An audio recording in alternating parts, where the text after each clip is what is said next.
弟兄姊妹平安，今天是2023年的5月19号。今天的经文是诗篇93篇，列王记下卷第2章第1节到12节，以弗所书第2章第1节到第7节。今天要跟大家分享的主题是出死入生。我们经常提到出生入死，大概我们都在讲一个战争的一个情况，或是在电影当中所描绘的一位间谍，或是敌后工作人员，他们的工作那种危险性或许我们可以说这是在说一些工作呢，他们是冒着生命的危险，比如说早期的矿工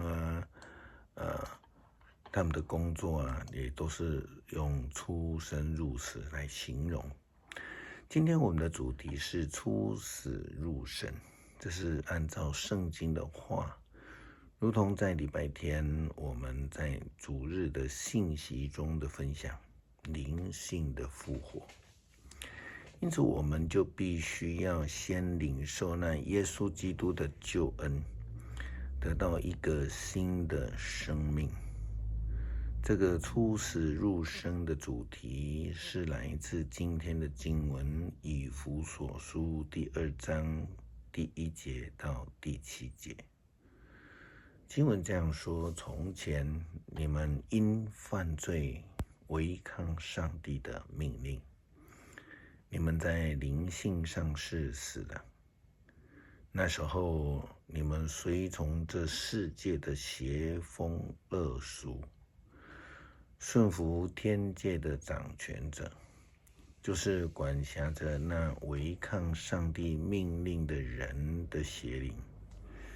其实我们每个人从前都跟他们一样，放纵本性的欲望，随从肉体和意念的私欲，因此我们跟别人没有差别，都注定了要受上帝的惩罚。但是上帝有丰盛的怜悯，他对我们的爱浩大无穷。我们的灵性在违命的最终死了的时候，他使我们跟基督一同再活过来，是他的恩典救了你们。上帝已经使我们在基督耶稣的生命里面跟基督一同复活，一同在天上掌权。也这样子做，是要向世世代代表明他极大的恩典。这就是他从基督耶稣向我们显示出来的慈爱。圣经说，以前我们在灵性是死的，因为在生活上面我们跟随了世界的邪风恶俗，我们离开了上帝的正道。就这样子，我们要领受救恩的话，就必须要先能够出死，然后离开世俗的邪风恶俗，然后才能够入生，得到上帝借着耶稣基督他所要赏赐给所有人的救恩。如同约翰福音第3章16节到17节的经文这样说道：上帝那么的爱世人，甚至将他的独生子赐给了所有相信他的人，让他们不致灭亡，反得到永恒的生命。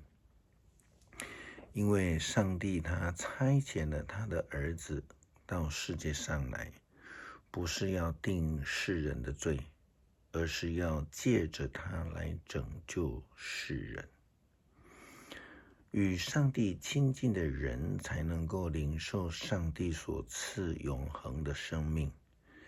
先知以利亚终身忠心的服侍上帝，在生命的末了，上帝就接他升天，进入了永恒。列王记下卷的经文这样记载：上主用旋风接以利亚升天的时候到了。以利亚和以利沙从吉甲出发，在路上，以利亚对以利沙说：“你留在这里，上主吩咐我到伯特利去。”以利沙回答：“我指着永生的上主和你发誓，我绝不离开你。”于是他们一起下伯特利去。另外，在后面的经文又这样的记载：他们过河之后，以利亚问以利沙：“我被接去之前，你要我为你做什么？”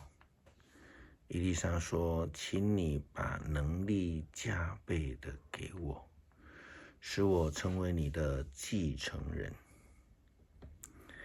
以利亚说：“那是很难答应的要求。不过，如果你看见我被接去，你就会得着；否则，你就得不着。”他们一面走一面谈，忽然一辆有几匹火马拉着的火焰车来到他们两人的中间。以利亚在一阵的旋风当中被接到天上去了。以利沙看见就呼喊：“我父啊，我父啊，以色列坚强的保护者啊！”以利沙从此不再看见以利亚。以利沙悲伤的把自己的衣服撕成两半。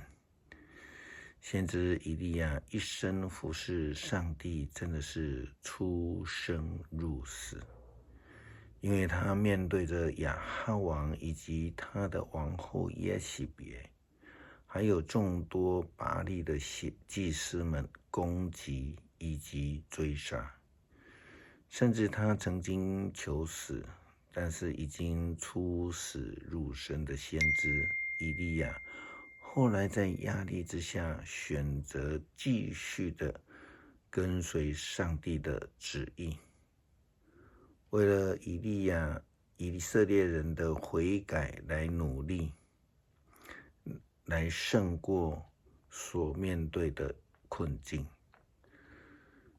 出死入生，就是要我们从旧的生命当中被改变过来，离开我们原本的生活的模式、生命的样式。我们说，这如同是一个人改头换面，重新为人，或者说是与基督同定死，也与基督同复活的生命。虽然这个是不容易理解的，但事实上我们时常都在经历这样的一个生命的改变。上个礼拜天是母亲节，牧师也分享了上帝的母性，提到了为人母的辛苦。那我们知道，初为人母的人，他也需要从思想开始被改造。因为呢，怀了孕之后就不再像是一个少女，那么身材会变形，身份就要改变，责任也不同，角色也不同。就概念上，就身份上，就责任上，各方面都要重新的调整。这是一种生命的重造，身份的提升。我们可以说从这种小小的重生但这却是在生命的过程当中不断在经历的一个成长或是蜕变。或说我们可以说这是成长痛，这真的是不容易，可能会有痛苦。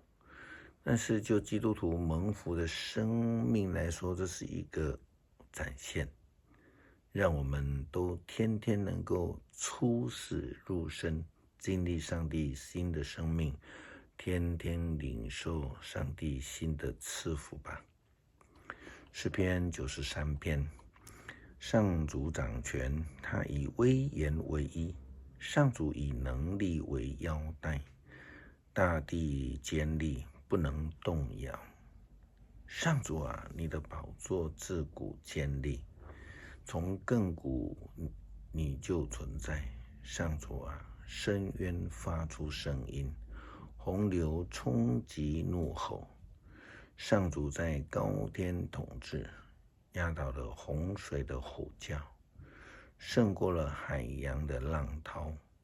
上主啊，你的法则永恒，你的殿宇神圣，世事无穷。感谢基督赐下了救恩，让我们能够得到生命的更新，让我们的救我能够与耶稣基督同死，也凭着救恩能够得以存活。感谢祷告，奉主耶稣基督的圣名求，阿们。